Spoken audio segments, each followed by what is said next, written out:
You can't come in right now, Dad? My daughter stood in the doorway of the house I'd built with my own hands 42 years ago. The porch light cast shadows across her face. Behind her I could hear voices. Laughter. My son-in-law Derek saying something about opening another bottle. "We're having a dinner party. It's not a good time." I held the casserole dish. Still warm. Margaret's recipe. The one Amanda used to beg me to make when she was 10 years old. "I brought—" "Just leave it on the porch, okay?" "Thanks." The door closed. I heard the deadbolt slide. Before we continue, please subscribe to the channel and write in the comments what time it is where you are now. I stood there for maybe 30 seconds, holding my dead wife's casserole dish on the porch of the house I'd framed, wired, and plumbed myself in 1981. The house where Amanda took her first steps, where Margaret and I celebrated our 30th anniversary 3 months before the cancer took her. Then I set the dish down next to the doormat, the one that said "Home Sweet Home" in letters Amanda had picked out at Target, and walked back to my truck. The drive to my apartment took 11 minutes. I'd been counting since I moved out. 18 months ago. Right after Margaret died and Amanda sat me down at that same kitchen table and explained that the house was too much for me now. "You're 71, Dad. This place needs constant maintenance. What if something happens and you're here alone? I built this house. I know every inch of it." "Exactly. You built it 40 years ago. Do you know how much work it needs? The roof is original. The furnace is ancient. The electrical is probably not up to code anymore." Derek had nodded along. He was good at that. Nodding, agreeing. He worked in real estate. "The property's assessed at $340,000, Frank. That's significant equity just sitting here. We could help you find a nice apartment. Something modern. No stairs. No maintenance." "I don't want an apartment. Dad." Amanda's voice got soft, patient, the voice she used with her clients at the law firm. "Mom just died. You're grieving. You're not thinking clearly. Let us help you." I moved out 6 weeks later, signed the house over to Amanda. She was my only child. Margaret and I had always planned to leave it to her anyway.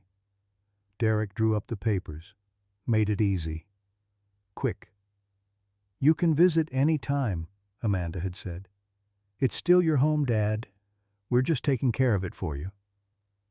I'd visited 9 times in 18 months. Twice I'd been invited. The other 7 times I'd called first, asked if it was okay to stop by. Usually got some version of "not a good time" or "we have plans" or "maybe next week." This was the first time I'd just shown up, with casserole, like I used to do when Margaret was alive and Sunday dinners were standing family tradition. The apartment was dark when I got back. I turned on the light. Studio. 600 square feet, kitchenette along one wall. Murphy bed. I pulled down at night. Bathroom so small I had to stand sideways to close the door. $390 a month less than I was paying Amanda. I'd been sending her money since she graduated law school. Not loans. Gifts. Help. $200 a month to start. Student loan payments. Then the wedding. $28,000. Margaret and I paid for everything. The venue, the dress, the flowers, the band. Derek's parents contributed $3,000 toward the rehearsal dinner. After the wedding, the payments continued. Car note, insurance, Down payment on Derek's first office when he got his real estate license. That was $15,000. It's an investment, Dad. I'll pay you back when the commissions start coming in. He never did. The commissions came. The repayment didn't. When Amanda made partner 4 years ago, I'd thought maybe the money would stop. She was making on $180,000 a year. Derek was pulling in another $90,000. They didn't need my $2,200 anymore. But the requests kept coming. Different now. Not desperate. Just expected.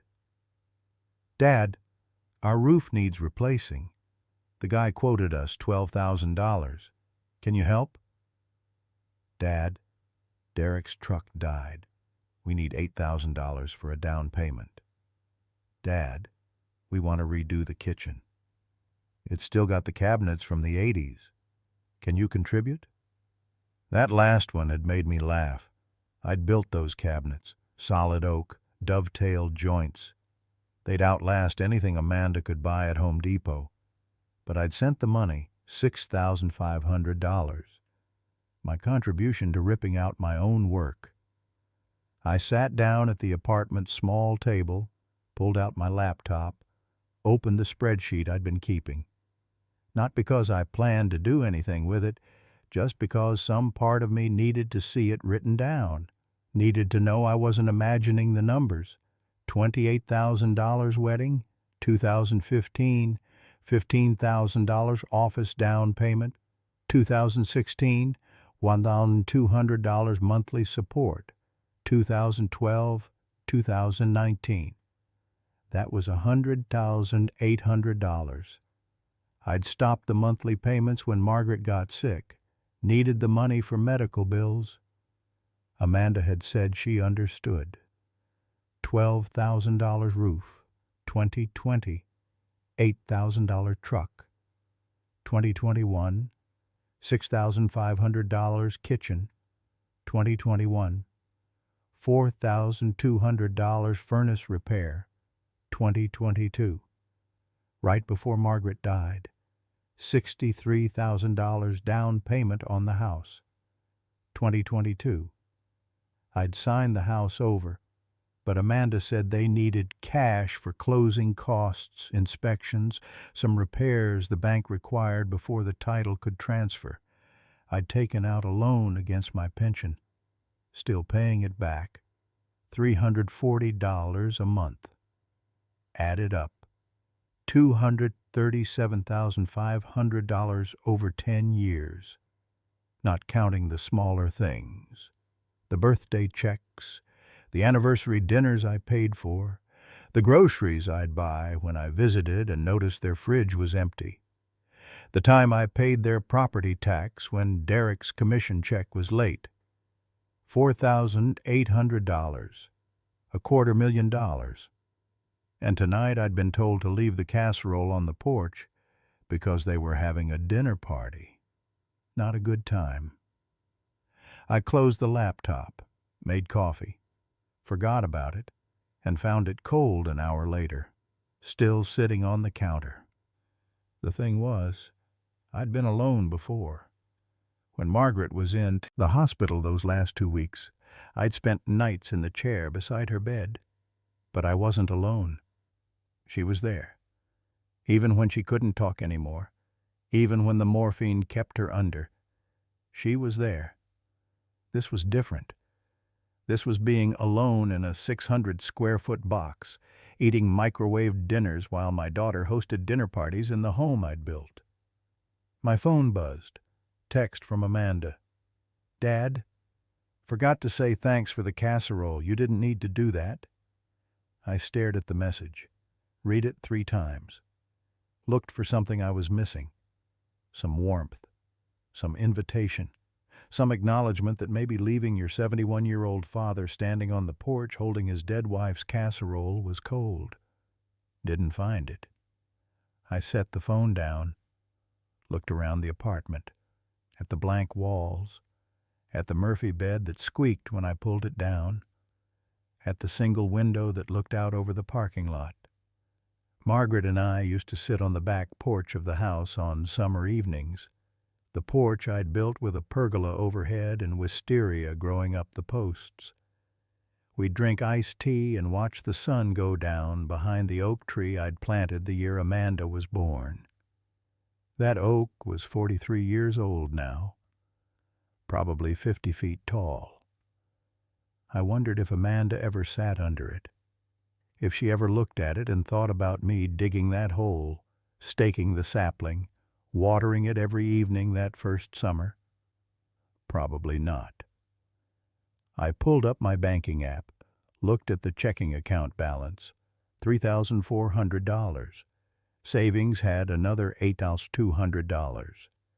Pension paid $1,840 a month. Social Security added $1,650.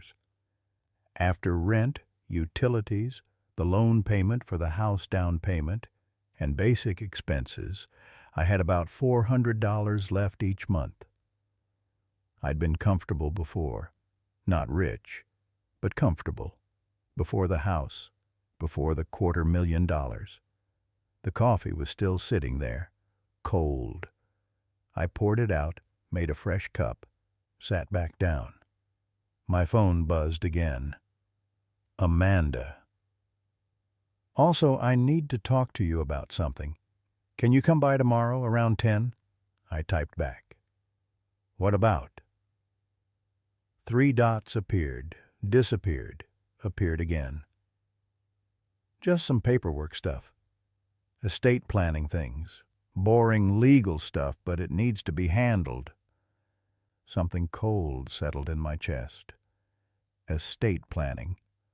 Margaret and I had done our estate planning 20 years ago. Simple will.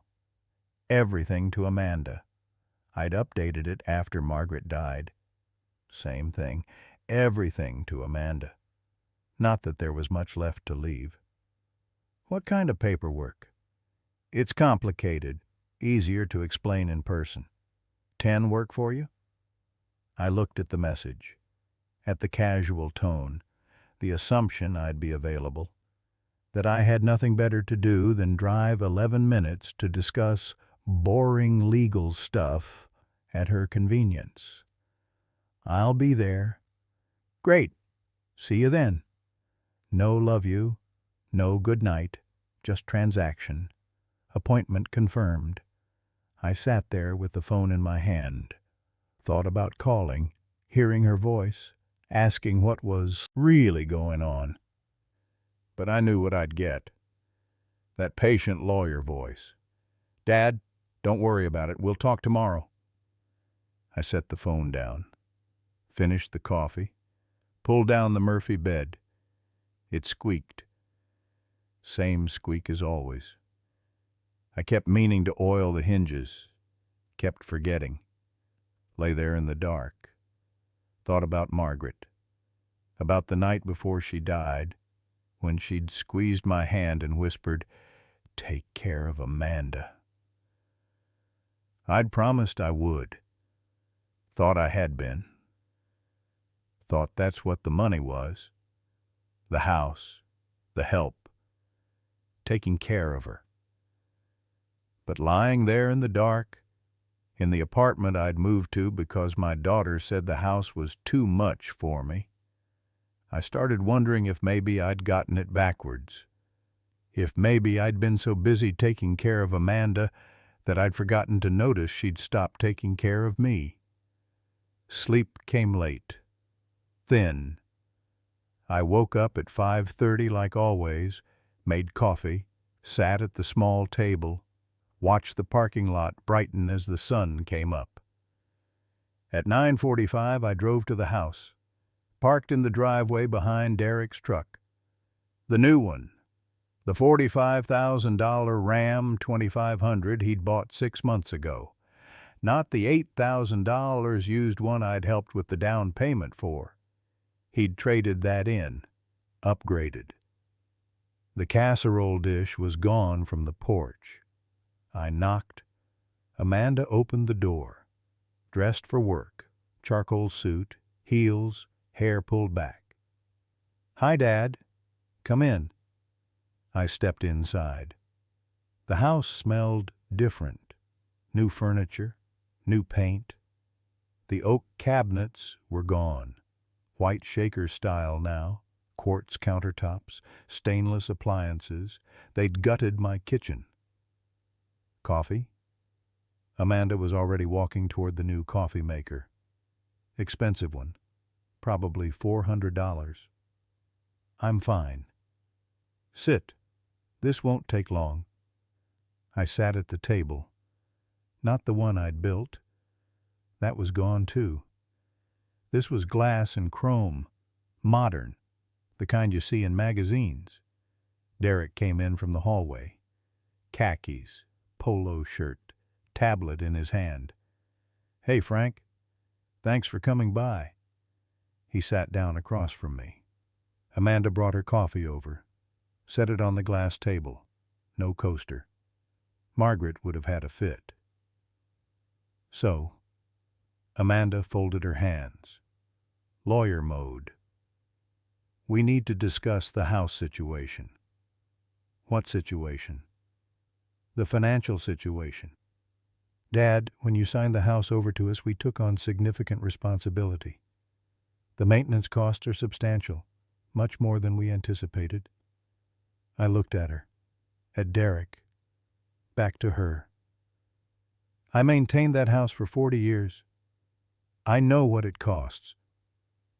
"Right, but it wasn't up to modern standards. We've had to invest significantly. The kitchen was $45,000. The roof was $12,000. We need to redo the bathrooms next. That's another $30,000. The HVAC system is failing. That's $15,000. We're looking at $100,000 in necessary updates." Derek nodded, pulled up something on his tablet, turned it toward me. "We've had the property reassessed. With the updates, it's now worth $425,000. Strong equity position, but we're carrying costs that don't make sense given our current financial obligations."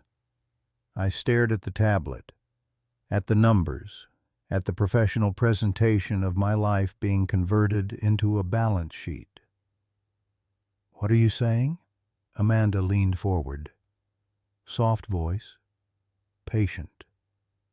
"We think it makes sense to sell. The market is strong. We could net around $400,000 after costs. We'd give you a share, obviously. It was your house. We'd split it. $200,000 each.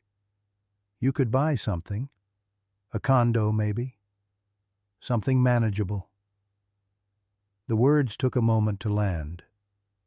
When they did, I felt them physically, like something dropping in my chest. "You want to sell the house?" "We need to, Dad. The carrying costs don't make financial sense. Derek's business has expenses. My partnership requires capital contribution. We have investment opportunities that would generate better returns than illiquid real estate equity." She was talking. I could hear words. But all I could see was the bedroom where Margaret died, where I'd held her hand and watched her take her last breath and promised her I'd take care of our daughter. They'd probably gut that room too. Update it, new carpet, new paint, erase Margaret, erase me, turn it into modern, neutral tones, and sell it to strangers. "You said I could visit any time. You said it was still my home. And you can visit until we sell. But Dad, you have to understand the financial reality. We're not a charity. We can't subsidize your emotional attachment to a property that's costing us money." Subsidize. That word. Like I was some burden, some expense they were carrying. Derek spoke up. "We've talked to a realtor. We could list next week. In this market, we'd probably have offers within days. Close in 30 days. You'd have your $200,000 by end of next month." I sat there, looked at my daughter, at the woman I'd raised, put through college, law school, whose wedding I'd paid for, whose roof I'd replaced, whose down payment I'd funded. The woman who'd just used the phrase, "subsidize your emotional attachment," to describe the house where her mother died. "You're going to sell your mother's house?" Amanda's face tightened. "It's not Mom's house anymore, Dad. Mom's gone. This is our house. You gave it to us, and we need to make the best financial decision for our family. I am your family. You know what I mean." But I did know. That was the problem. I knew exactly what she meant. Derek was pulling up more screens on his tablet. "We've drafted a basic agreement. Just outlines the split.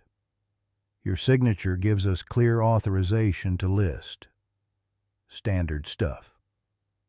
He slid the tablet over. Document on the screen. My name at the bottom. Signature line. "You came prepared." "We're trying to handle this efficiently," Amanda said. "No reason to drag it out." I looked at the signature line, at the document that would authorize them to sell the house I'd built, the house where I'd lived for 41 years, where Margaret and I raised our daughter, where every board and wire and pipe held some memory I'd installed with my own hands. Thought about the oak tree in the backyard. 43 years old. Who'd take care of it? Probably the new owners would cut it down, put in a pool or a deck. What if I say no? Amanda and Derek looked at each other. Some communication passed between them. Derek spoke first. "Frank, you gave us the house. It's ours legally. We're offering you half out of respect. We don't legally owe you anything." "Derek?" Amanda's voice had an edge. She turned to me. "Dad, we're trying to be fair. But Derek's right. The house is ours. We can sell it with or without your blessing. We're offering you $200,000 because we think it's right. But we're going to sell either way." I looked at my daughter. Really looked at her. Tried to find the little girl who used to sit in my workshop while I built furniture, who'd hand me nails and ask what every tool was for, who'd cried when she fell off her bike and wouldn't let anyone but me put on the Band-Aid. Couldn't find her. Just saw a lawyer in a $200 suit looking at me with barely concealed impatience because I was taking too long to sign away my life. I need to think about it. "Dad, the realtor needs an answer by Friday. That's 3 days. Then you'll have an answer by Friday." I stood up, headed for the door. "Dad," Amanda's voice stopped me. I turned. She was standing now, arms crossed. "This is happening.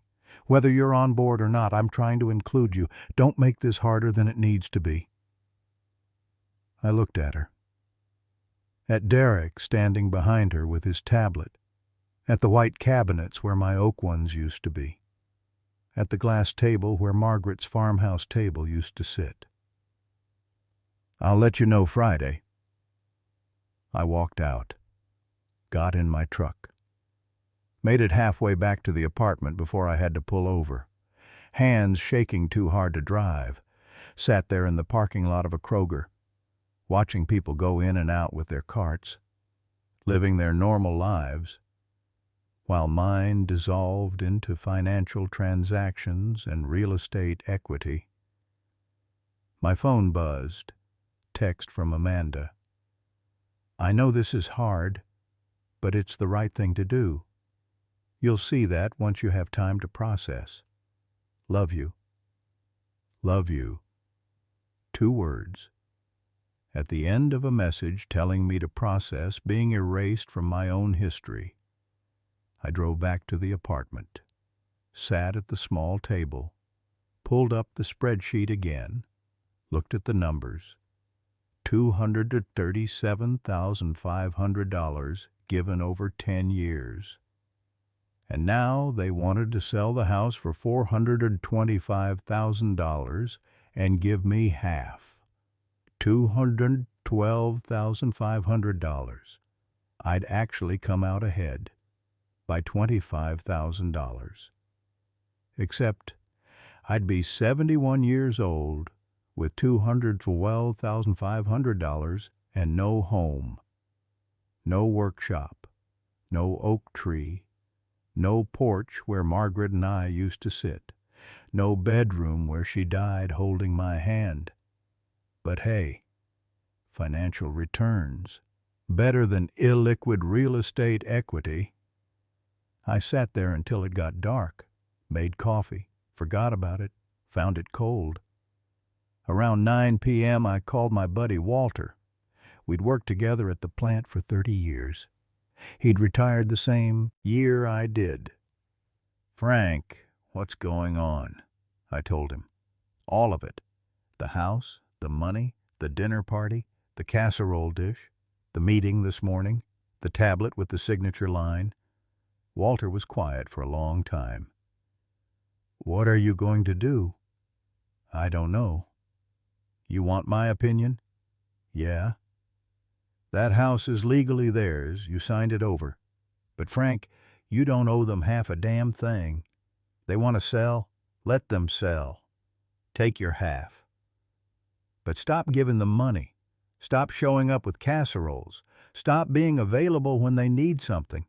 You raised her. You helped her. You gave her everything. Time to let her stand on her own. She's my daughter. I know. But sometimes kids need to learn that parents aren't ATMs. Sounds like Amanda never learned that lesson. We talked for another hour about Margaret, about our kids, about getting old and realizing the people you raised sometimes don't turn out the way you thought. After we hung up, I sat in the dark, thought about what Walter said, about the lessons Amanda never learned, about the lesson maybe I never learned either, that giving everything doesn't make you generous. Sometimes it just makes you broke, and sometimes it makes the people you love forget what things cost, what sacrifices were made, what was given up so they could have more. I pulled out a legal pad, started making notes, not about the house, about everything else. The next morning I drove to Amanda's law firm, walked in at 11:30, told the receptionist I needed to see Amanda Prescott. Family emergency. She came out 5 minutes later, concerned face. "Dad? What's wrong?" "Need to talk to you. Now." We went to her office, corner office, big windows, view of downtown, expensive art on the walls, framed degrees, mahogany desk. I sat down, set the legal pad on her desk. "I've been thinking about your offer, the house." She sat down, lawyer face on. "Okay. I have some questions first, about the money." "What money?" "The money I've given you over the years. I want to go through it. Make sure we're square before we split the house proceeds." Amanda's eyes narrowed. "Dad, those were gifts. We've been through this." "I know, but I'm thinking about taxes, estate planning. I need clear records. So let's go through it." I open the legal pad, read the numbers, slowly. Every transfer, every loan that never got repaid, every emergency and opportunity and contribution. Amanda's face went from concern to annoyed to something harder as I read. $237,500 total. not counting the smaller things, birthday checks, dinners, groceries. What's your point, Dad? My point is, if we're talking about what's fair, we should talk about all of it. You want to give me half the house proceeds? That's $212,500, which means I'm still out $25,000 from what I've given you over 10 years. Those were gifts. You can't ask for gifts back. I'm not asking for them back. I'm just making sure we both understand the math. You keep saying you don't owe me anything.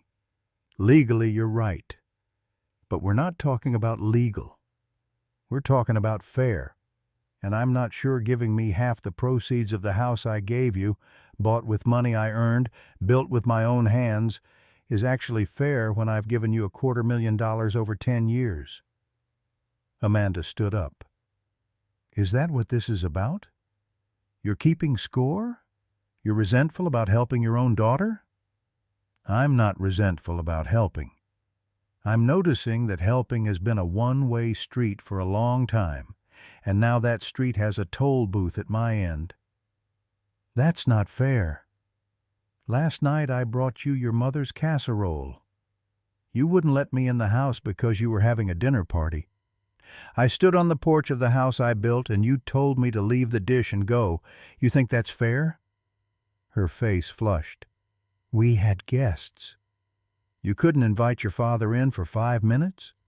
To say hello? To let me see the kitchen I paid to remodel? You're twisting this. I'm clarifying it. You want to sell the house. Fine. It's yours. Sell it. But don't pretend you're doing me a favor by giving me half. And don't expect me to keep funding your life while you liquidate my memories for investment opportunities.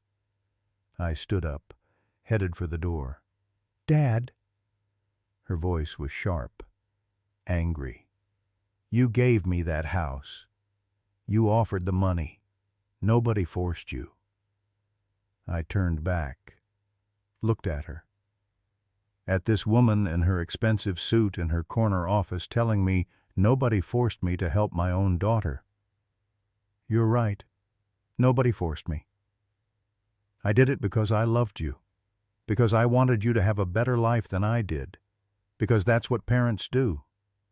But somewhere along the way you forgot that love isn't supposed to be a transaction, and I let you forget. That's on me. So what now? You're cutting me off? Punishing me? I'm not punishing you, I'm just stopping. Stopping the money. Stopping the availability. Stopping the assumption that I'll always be there to fix things. You're a partner at a law firm. Derek runs a real estate business. You make good money. You don't need mine anymore. Maybe you never did. Maybe I was just enabling you to live beyond your means and call it helping. Amanda's face went hard, cold, the face she probably used in court. Fine. We'll sell the house without you. You'll get your half when it closes. Don't expect anything else. I don't. I left, drove back to the apartment, hands steady this time, no shaking, made coffee, actually drank it while it was hot. Felt something I hadn't felt in a long time, something that took me a minute to identify. Control. I felt in control. My phone started buzzing around 3 p.m. Amanda. I didn't answer. Then Derek. Ignored him, too. Then Amanda again. Left a voicemail. Dad, you're overreacting. We need to talk about this like adults. Call me back. I deleted it. Text came through 20 minutes later. Fine. Be childish. The house goes on the market Friday. You'll get a check when it closes. Probably the last check you'll get from us. I read it twice. Looked for any hint of irony. Any awareness that she'd just threatened me with the withdrawal of money I'd explicitly told her to stop taking. Didn't find it. Texted back. That's fine. Good luck with the sale. She called immediately. I answered. Are you serious right now? Yes. You're seriously doing this because we didn't invite you in for a dinner party? Because I asked you to sign paperwork? Are you 5 years old? I'm 71. Old enough to know when I'm being taken for granted. Old enough to stop it. Taken for granted? I'm your daughter. You helped me because you wanted to. Now you're acting like I owe you something. You don't owe me money, Amanda. You owe me basic respect, basic consideration, basic acknowledgement that I'm your father and not just a bank account you occasionally have to deal with. This is insane. You're having some kind of breakdown. No, I'm having clarity. First time in years. Jesus Christ, Dad. The mortgage payment is due Friday. I was counting on you to... She stopped. Realized what she'd said. Counting on me to what? Silence. Amanda. Counting on me to what? Nothing. Forget it. You were counting on me to help with the mortgage. After telling me the house carrying costs were too high. After telling me you needed to sell because of financial obligations. You can't afford the mortgage on your own house? It's complicated. Derek's business has some cash flow timing. I don't care, not anymore. You're a lawyer. Derek sells real estate. Figure it out. Without me. I hung up. She called back. I didn't answer. The calls and texts continued for 2 days. Amanda, Derek. Then Amanda's friend Rachel, who called to tell me I was being unreasonable and hurtful. I told Rachel the whole story. The money, the house, the dinner party, the subsidize your emotional attachment comment. Rachel got quiet. Said she'd talk to Amanda. Hung up. Friday morning I got a text from Derek. We've decided not to sell. After discussing with Amanda, we think we can make the house work. No hard feelings. Maybe we can all sit down and talk this through like family? I stared at the message, reread it 3 times. They'd been bluffing. The whole thing. The sale. The signature. The urgency. They'd been trying to pressure me into something. Maybe giving them cash for the sale. Maybe signing something that gave them more control. I didn't know. Didn't care. What I knew was they'd backed down the second I stopped playing the game. Texted back. Glad you're keeping it. Good luck with the mortgage. Derek called. Frank, let's talk about this. We're family. Then act like it. What does that mean? Means family doesn't threaten family. Doesn't manipulate. Doesn't tell their father he's subsidizing their emotional attachment to the house where his wife died. Family doesn't charge carrying costs. You want to be my family? Start acting like you remember what that word means. You're being unreasonable. Maybe. But I'm done being an ATM. You and Amanda want a relationship with me? It starts with respect. Not need, not money. Respect. When you figure out what that looks like, let me know. I hung up. The calls stopped after that. For 3 weeks. Silence. Then a letter came. Certified mail. From Amanda's firm. Legal letterhead. I opened it. Read it standing in my apartment doorway. Due to your recent erratic behavior and concerning statements, we believe it is necessary to evaluate your mental competency and capacity to manage your affairs. We are formally requesting that you submit to a cognitive evaluation by a qualified physician. Should you refuse, we will petition the court for guardianship proceedings in the interest of your health and safety. They were trying to declare me incompetent. I read the letter 3 times, felt rage building, hot, focused. The kind of anger that sharpens vision instead of clouding it. My daughter, the one I raised, put through school, gave everything to, was trying to have me declared incompetent because I stopped giving her money. I drove to my doctor's office, Dr. Patterson. I'd been seeing him for 15 years. "Frank, what brings you in?" I showed him the letter. He read it, face darkening. "They're trying to claim incompetency?" "Yes." "Based on what evidence?" "Based on me telling them to stop taking my money." Dr. Patterson set down the letter. "Frank, I've known you 15 years. You're one of the sharpest patients I have. Your cognitive function is excellent. Your decision-making is sound. There is no medical basis for this. Can you document that?" "I can do better. I'll refer you for a complete cognitive evaluation. Full neuropsych battery. We'll get you tested by a specialist. Create a record that shows exactly how competent you are." The evaluation took 6 hours, spread over 2 days. Memory tests, problem solving, executive function, cognitive processing. Results came back a week later. Dr. Patterson called me into his office. "Frank, you scored in the 94th percentile for your age group. Your cognitive function is not just normal, it's excellent. Anyone who claims you're incompetent is either lying or delusional. I've written a detailed report. You're sharper than most people half your age."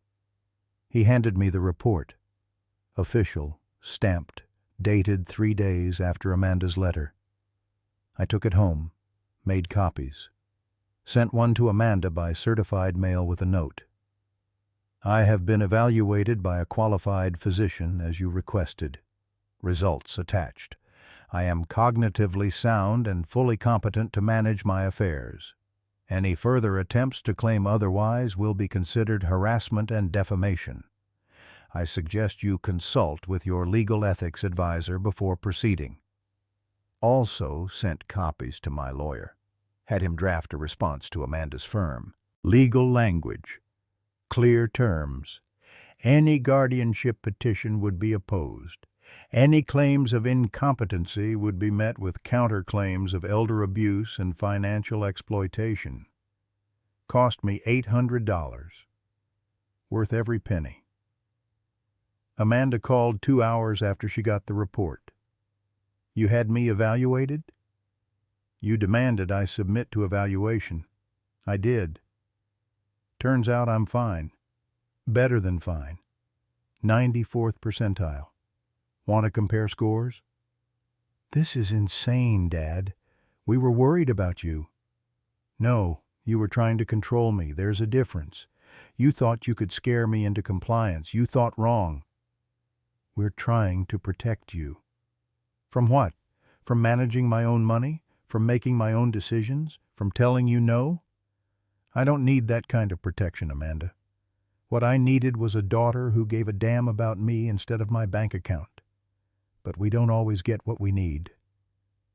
Silence on the other end. "I never wanted it to be like this." "Then you should have treated me better. Should have invited me to dinner instead of leaving me on the porch. Should have called to talk instead of just asking for money. Should have remembered that I'm your father, not your emergency fund." "I do remember. It got complicated. It got transactional. That's not complicated. That's simple. You needed. I gave. You stopped needing anything except money. I kept giving until I stopped. And you couldn't handle it." More silence. "I'm sorry. For the letter. For all of it. I didn't realize how it looked." "How it looked? Amanda, that's how it was. Still is, probably. But that's done now. You want the house? Keep it. You want to sell it? Sell it. You don't need my permission or my money. You're 40 years old. Time to figure out how to live without either. Dad, I have to go. I hung up. Sat there in the apartment, holding the phone, waiting to feel something. Regret, maybe. Sadness. Something. Felt relief instead. 2 months went by. Quiet. No calls, no texts, no emergencies. Then Thanksgiving came. My phone rang. Amanda. I almost didn't answer. But something made me pick up. Dad, hi. Amanda. I know we haven't talked. It's Thanksgiving. I was hoping maybe you'd want to come over. For dinner. Just family.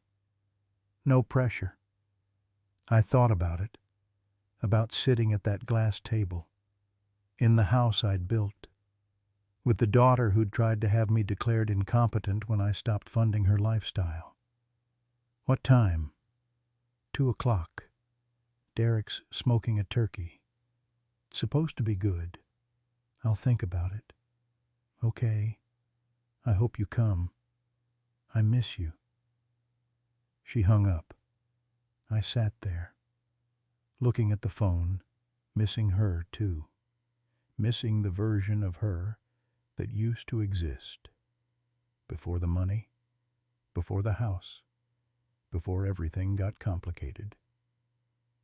Thanksgiving morning I made a decision, got dressed, drove to the house, parked in the driveway at 155, sat there for a minute, looking at the place, at the oak tree, at the porch, walked up, knocked. Amanda opened the door, surprised. Dad, you came. You invited me. She stepped aside. I walked in. The house smelled like turkey, like home used to smell when Margaret was alive. Derek was in the kitchen, carving. Frank, good to see you. I nodded. Didn't shake his hand. Amanda led me to the dining room. Table set. Nice. The glass one. But nice. We sat, ate, made small talk. Derek talked about real estate market. Amanda mentioned a case she was working on. I told them about Walter, about the Kroger near my apartment that was renovating. Surface conversation. Safe. After dinner, Amanda walked me to the door. Thanks for coming, Dad. Thanks for inviting me. Maybe we could do this more often. Not just holidays. Maybe. I walked to my truck, got in, started the engine. Amanda stood in the doorway, watching me. Something in her face. Something that looked like regret. I backed out. Drove away. Got halfway to the apartment and realized I didn't want to go back there. Not yet. Drove instead to the cemetery, to Margaret's grave. Hadn't been there in a while, month maybe. Sat on the bench next to her stone. Cold day, gray sky, leaves blowing across the grass. I don't know if I did the right thing, I said. Talking to the stone, to her, to myself. She's your daughter, our daughter. And I cut her off. Maybe that's wrong. Maybe I should have just kept giving, kept helping. That's what parents do. Wind blew, cold. But I couldn't. Not anymore. It was killing something in me. Every time she called, every time she needed something, every time I realized I was an obligation, a resource, not a father. A crow landed on a nearby stone, looked at me, flew off. I miss her. Miss who she used to be, or who I thought she was. I don't know anymore.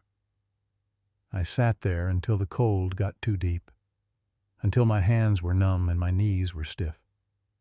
Drove back to the apartment, made coffee, drank it hot. My phone buzzed. Text from Amanda. Thank you for coming today. It meant a lot. I know things have been hard. I want to do better. I want to be better. If you'll let me. I read it 3 times, typed back. Show me. That was 4 months ago.